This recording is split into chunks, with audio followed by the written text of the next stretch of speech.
Dear student, हम लोग कर रहे थे कॉरिलेशन। और कॉरिलेशन में इसके पहले मैंने आपको सहसंबंध के बारे में कुछ बताया था कि सहसंबंध दो वेरिएबल्स, दो चरों के बीच में संबंध होता है। इसके पहले हम लोगों ने केवल एक ही वेरिएबल के संबंध में पढ़ा था, जैसे हम लोग एक्स ही के बारे में पढ़ रहे थे।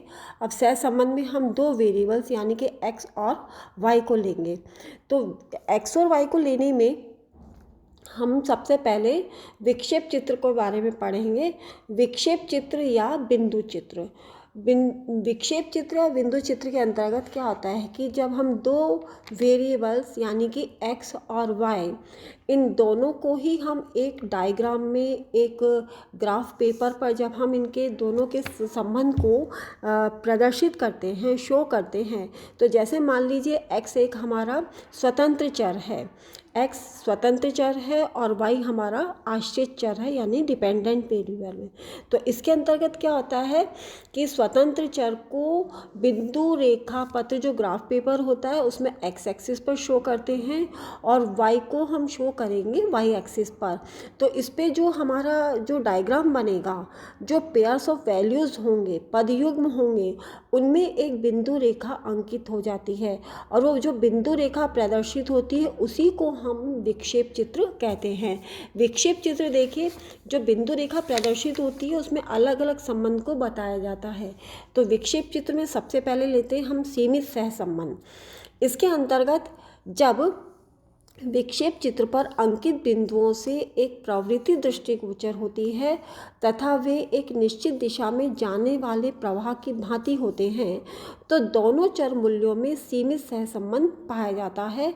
और ये सीमित सहसंबंध धनात्मक भी हो सकता है और ऋणात्मक भी हो सकता है। जैसा कि आप डायग्राम में देख रहे हैं कि हमारे ये जो x और y के बीच में रिलेशन है, इसमें जो बिंदु बिंदु डॉट डॉट डॉट डॉट हैं, ये हमारे एक निश्चित सहसंबंध को बताते हैं, जो कि नीचे OX एक्सिस पर तो हमने लिया x को और y एक्सिस पे लिया है y को। अब देखिए ये लेफ्ट हैंड से राइट हैंड की तरफ ऊपर की ओर चढ़ते हुए हैं और एक निश्चित सीमा के अंतर्गत है, तो ये सीमित धनात्मक सहसंबंध है। इसी तरह से नंबर 2 आता है सीमित ऋणात्मक सहसंबंध।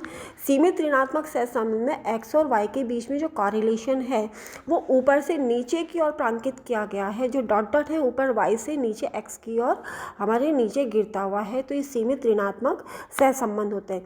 तो सीमित धनात्मक सहसंबंध में क्या होता है कि जब बिंदुओं को हम एक ही चित्र में शो करते हैं तो दाहिनी ओर से ऊपर सहसंबंध बढ़ता हुआ होता है और दोनों श्रेणियों के बीच में सहसंबंध साथ साथ बढ़ते जाते हैं। और इसके विपरीत यदि बिंदुओं का प्रवाह बाईं ओर ऊपर से नीचे दाहिनी ओर की ओर घटता हुआ होता है तो ऋणात्मक सहसंबंध कहलाता है। तो ये तो हमारा सीमित सहसंबंध और सीमित धनात्मक सहसंबंध और सीमित ऋणात्मक सहसंबंध। नंबर 2 है सहसंबंध का अभाव। सहसंबंध का अभाव देखिए, जब हम ग्राफ पेपर में विभिन्न बिंदुओं को चारों ओर बिखेरें और उनमें कोई निश्चित प्रवृत्ति दृष्टिगोचर ना हो, कोई स्पष्ट नहीं हो रहा हो, तो सहसंबंध का अभाव पाया जाता है। जैसे डायग्राम में देखिए आप, इसमें किसी भी तरह का जो हमने डॉट लगाए हैं, ये डॉट किसी भी तरह के रिलेशन को नहीं बता रहे हैं, तो ये हमारे कहलाता है सहसंबंध का अभाव। नेक्स्ट आता है पूर्ण धनात्मक सहसंबंध। पूर्ण धनात्मक सहसंबंध के अंतर्गत यदि सभी बिंदु बाईं ओर के निचले कोने के दाहिनी ओर के ऊपर के कोने तक एक सरल व सीधी रेखा के रूप में पांकित हों, तो यह परिणाम निकलता है कि दोनों समंकमालाओं में पूर्ण धनात्मक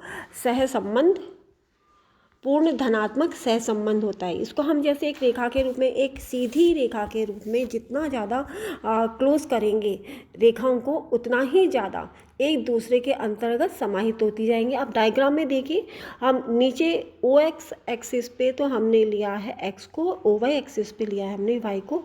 अब ये सीधी एक रेखा के रूप में x और y जो वेरिएबल्स है, एक सीधी रेखा के रूप में नीचे बाएं से ऊपर दाहिनी ओर बढ़ते हुए हैं, तो यहाँ पे कहलाता है पूर्ण धनात्मक सहसंबंध R = +1।